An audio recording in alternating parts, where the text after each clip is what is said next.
¿Sabías que una empresa con solo 30.000 soles pudo convencer a más de 3 gobiernos del Perú para que le otorgaran permisos, incluso para que utilizaran más de 4 millones de metros cuadrados de la reserva del Mar de Grao, sin recibir nada a cambio? En ese proyecto, donde los únicos que salieron ganando fueron 2 exalmirantes de la Marina de Guerra del Perú. Bienvenidos a un nuevo informe, El lado oscuro del megapuerto de Chancay.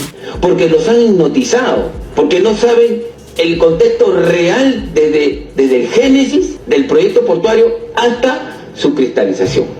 Quien escuchamos es el ex comandante de la Marina de Guerra del Perú, Gregory Paredes, quien se ganó varias denuncias por avisarnos el trasfondo de este negociado. Y como él dice, conozcamos el génesis del megapuerto de Chancay. Todo empieza en el 2008, cuando el ex almirante José Ribaudo, a través de su pesquera Diamante, realiza una maniobra para que el gobierno de Alan García le conceda la desafectación del mar. Al obtener lo que quería, se asocia con otro exalmirante. Estamos hablando de José Noriega. Ambos inyectan un capital de 30.000 soles con el sueño de convertir a Chancay en un terminal portuario, pero por supuesto de manera privada. Ambos lograron que Alan García firmara un acuerdo para que desafectara más territorio marítimo. Los planes maestros son documentos orientadores de la gestión y del futuro. Los planes maestros son papeles que tienen la característica de poder anticiparse y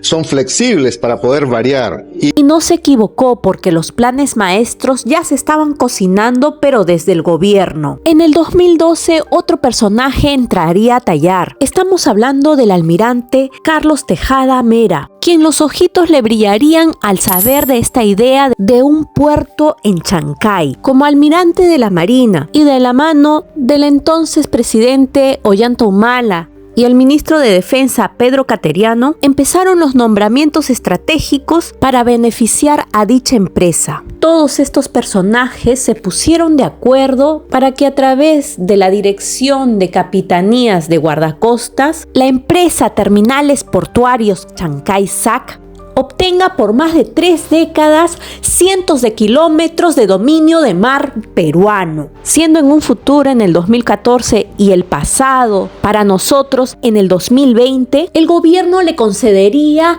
4.249.898 metros cuadrados a Cosco Shipping, la actual empresa. Lo que nos lleva a pensar, ¿por qué no se firmó un contrato? ¿Por qué no se hizo un concurso público? ¿Y por qué los gobiernos del Perú entregan y entregan territorio marítimo sin que el Estado peruano tenga siquiera el 1% de las acciones de un proyecto de tamaña envergadura? Pero continuemos con este génesis. Terminales Portuarios Chancay no construyó nada hasta el 2021, pero sin embargo era una empresa en el papel. Y como tenían que buscar inversionistas de su mismo nivel, se asociaron con Volcan. Según el portal Convoca e IDL Reporteros, los accionistas de esta empresa, a través de empresas offshore, habían comprado terrenos cerca de la bahía de Chancay. Estas compras, que se efectuaron en el 2011-2012, salieron a la luz en el 2017 tras el escándalo mundial del Panama Papers. Pero como esto no le importó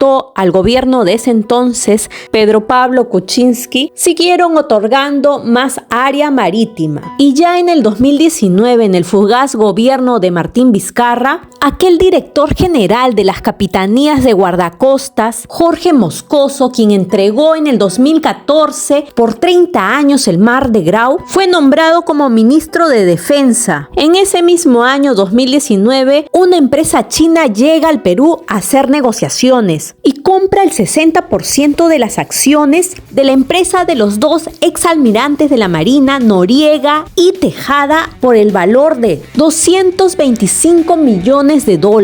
Una empresa de papel con todos los permisos y con más de 4 millones de metros cuadrados de mar peruano. No nos hubiéramos dado cuenta si es que el comandante Gregory Paredes no los hubiera denunciado por manejos irregulares. El Dardo, en su labor periodística, obtuvo este documento fechado el 25 de enero del 2025, donde la Fiscalía Provincial especializada en delitos de corrupción de funcionarios de Lima se inhibe completamente de investigar a expresidentes, exministros de defensa, exalmirantes y a exdirectores de las capitanías de guardacostas, derivando todo ello a la Fiscalía Provincial, pero del Callao. Serán los fiscales de la Provincia Constitucional del Perú que tengan el deber patriótico de hacer respetar al Estado peruano, porque el mar de Grau, por lo que murieron nuestros héroes,